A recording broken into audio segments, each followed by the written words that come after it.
Эбру Азраға өзінің жанынан төсек салып береді. Азра Эбруға рахмет айтады. Эбру, рахметің керегі жоқ. Егер өз еркімде болса, мен сені баяғыда қуып жіберер едім дейді. Джихан Эбруға хабарласады. Эбру, мен қазір сөйлесе алмаймын, хабарлама жаз дейді. Эбру Джиханға хабарлама жібереді. Мені жұмыстан қуып жіберді. Азра сенімен ажырасам дейді. Не болып жатыр дейді. Джихан, мен ауруханада болдым, маған шабуыл жасалды дейді. Эбру, қазір қайдасың? Бұл қалай болды? Саған кім шабуыл жасады дейді. Джихан, Серхат бәрін білгеннен кейін мен жұмыс істейтін адамдар ашуланды. Олар Серхатқа бара алмады, сондықтан маған келіп ұрып кетті дейді. Эбру, рас айтасың ба? Тезірек жазылып кет дейді. Джихан, қазір үйдемін, тәуірмін. Енді саған хабарласып тұрмын дейді. Неге Азра сендердің үйлеріңде дейді. Эбру, оның баратын жері жоқ екен. Сендер шынымен ажырасасыңдар ма дейді. Джихан, иә, ажырасамыз, бәрі бітті дейді. Эбру, ертең мен саған барсам бола ма дейді. Джихан, жоқ, бет алды келе алмайсың. Мен өзім хабарласамын саған дейді. Азра Эбруға, бұлай істеме. Джиханды ұмыт, ол сен ойлағандай адам емес дейді. Эбру, соны сен айтып тұрсың ба? Менің үйімде жатып, менің киімімді киіп. Азра жетеді. Джихан енді сенімен ажырасады, бәрі бітті дейді.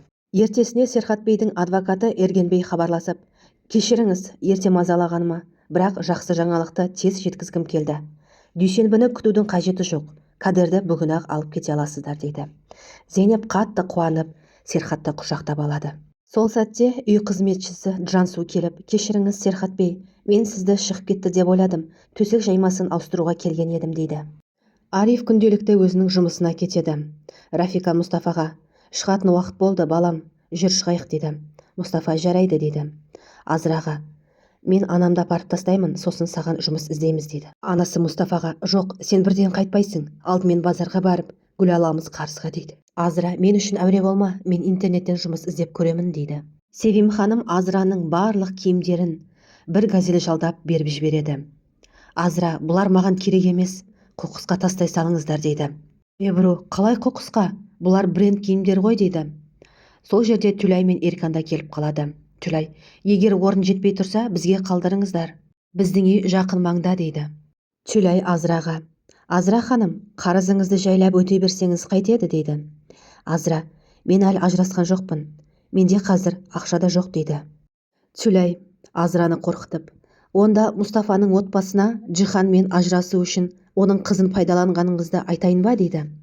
Азра, жарайды, қазір емес, кейін жұмысқа тұрған соң тауып беремін дейді. Серхат Зейнепке, сен енді Зейнеп Теджерсің, менің жұбайымсың. Ал Зейнеп Теджер арзан неке сақинасын тақпауы керек. Мен бүгін зергер сатушыны үйге шақырдым дейді. Зейнеп, мен бриллиантқа да, әшекейге де үйленбегенмін. Жоғалтып алсам қайтемін? Ажырасқан соң саған қайтаруым керек қой дейді.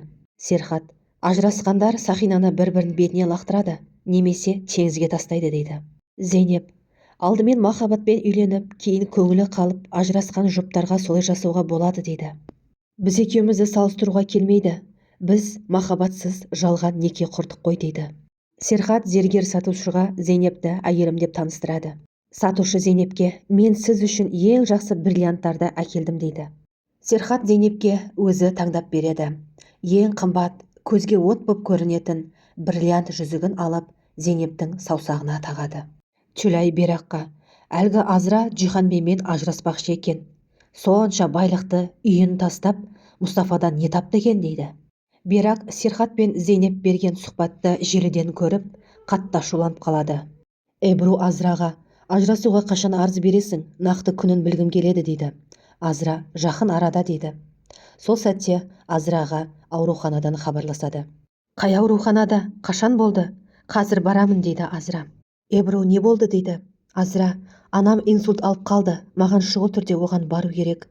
Эбру, мен өзімді ауыртпалық қылмас үшін ақшам бар деп айтқанмын, бірақ ақшам жоқ. Маған жолға ақша бересің бе дейді. Эбру, әрине бар, беремін дейді. Бірақ ойланып қалып, мен де сенімен бірге барамын дейді. Хаял мен Илким әкесімен Зейнептің желідегі сұхбатқа жауап бергенін көреді. Зейнеп екеуін көріп қастарына келіп, неге сонша мұңайып отырсыңдар дейді. Илким, әкеміз бен сенің берген сұхбатыңды көрдік. Сендер шынымен ғашық сияқты көріндіңдер дейді. Зейнеп, онда біз рөлімізді жақсы ойнаппыз. Көргеннің бәріне сене беруге болмайды дейді. Зейнептің қолындағы сақинасын қыздар көріп қояды. бұл Сахина шын ба дейді. Зейнеп Икемге: ұнаса ажырасқаннан кейін саған беремін дейді, өскенде тағасың дейді. Зейнеп: қыздар, еш уайымдамаңдар. Әкелерің айтқандай, біз тек Кадерді алу үшін ғана жалған некеге тұрдық. Бары осы дейді. Айтпақшы, бүгін Кадерді алып кетуге барамыз дейді. Хаял мен Икем: рас па? Бұл керемет жаңалық қой деп қуанады. Біз де барсақ бола ма дейді. Зейнеп: я, жарайды, бәріміз бірге барайық дейді. Қыздар, Кадерді қатты сағындық қой дейді. Бирак Серхаттың үйіндегі қызметшіге хабарласып, Кадердің жиһаздарын Илкимнің бөлмесіне қоясың дейді. Қызметші қыз: бірақ мен олай істей алмаймын. Серхат бей мені жұмыстан шығарып жіберсе қайтемін дейді. Бирак: жұмысшылар шатастырып қойыпты дейсің. Осы қызметің үшін мен саған 1 жылдық жалақыңды төлеймін, уайымдама дейді. Тибет Биракқа хабарласып: не болды, менің ұсынысымды қабыл аласың ба дейді. Бирак: жоқ, ешқашан дейді. Тибет: Серхаттың қонақ үйіне конверт жіберткіздім. Серхат барлық шындықты білуге құқысы бар дейді. Бирак: сен мені қорқытып тұрсың ба дейді. Тибет: онда қонақ үйге бар, Серхаттың алдына барып өз көзіңмен көресің дейді. Эбру мен Азра ауруханаға келеді. Эбру Азрадан анасының жағдайын сұрайды. Азра: анамның жағдайы өте ауыр дейді.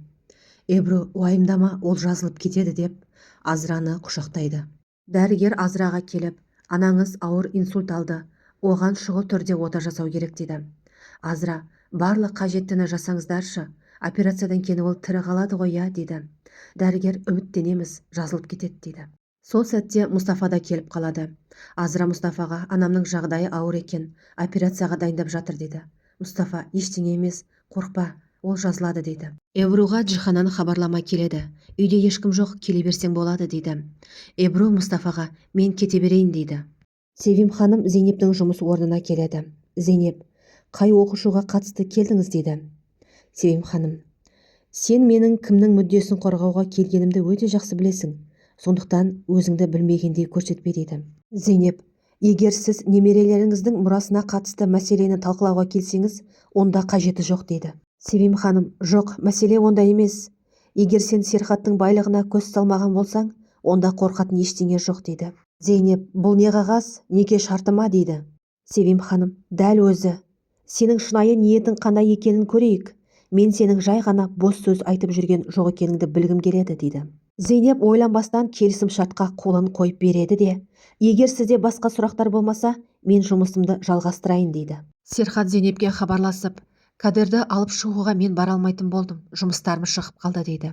Зейнеп: жарайды, мен өзім барамын. Екі қыздар да айтпақшы баратын болды дейді. Серхат қуанып қалады. Тілшілер келіп, Арифтен сұхбат алғысы келеді. Ойында ештеңе жоқ Ариф оларға. Қазір өмір сүру қиындап кетті. Басқа айтарым жоқ дейді. Тілшілер: сіздің қызыңыз ең ықпалды кәсіпкерлердің біріне тұрмысқа шыққан, ал сіз көшеде сауда жасап жүрсіз. Қызыңыз сізге ренжіген бе дейді. Ариф ашуланып: қандай реніш? Ешқандай реніш жоқ. Мұны қайдан шығарып алдыңдар дейді. Тілшілер: қызыңыз сізге көмектеспей ме? Әлде сіз оның көмегін қаламайсыз ба дейді. Ариф: мен ештеңе айтпаймын, кетіңдер дейді. Тілшілер: мүмкін қызыңыз өзінің өткенін жасырғысы келетін шығар. Неге жауап бермейсіз дейді. Ариф: түсірме, неге түсіріп жатсыңдар? Мен ештеңе айтпаймын дейді. Эбру Джиханның үйіне келіп: саған шабуыл жасады дегенде қатты қорқып кеттім. Енді ондай жағдайларға қайта түспеші дейді. Эбру: тәуірсің бе, еш жерің ауырып жатқан жоқ па дейді. Джихан: қазір өзімді жақсы сезініп тұрмын. Сенің махаббатың мені емдейді. Жақында мен жаңа өмір бастаймын.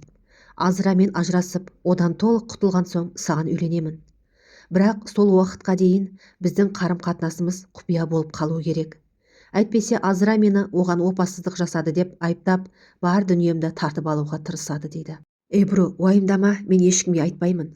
Азраның оны ойлануға уақыты жоқ. Оның анасы инсульт алып, операция қажет болып жатыр дейді. Джихан: қап, обал болды. Біздің некеміз барда, мен оның анасына әрдайым көмектесетінмін. Қазір де көмектесуге дайынмын. Ажырассақ та мен оны тастамаймын дейді. Эбру: Джихан, сен керемет адамсың дейді. Джихан: мен сенің әрқашан қасымда болғаныңды қалаймын. Бірақ қазір сенің кетуің керек. Соңғы күндері анамның көңіл күйі жоқ. Ол саған ашуланып кетуі мүмкін. Сосын мен онымен ұрсып қаламын. Эбру: жарайды, маған хабарлама жазып тұр. Дәрілеріңді ішуді ұмытпа дейді.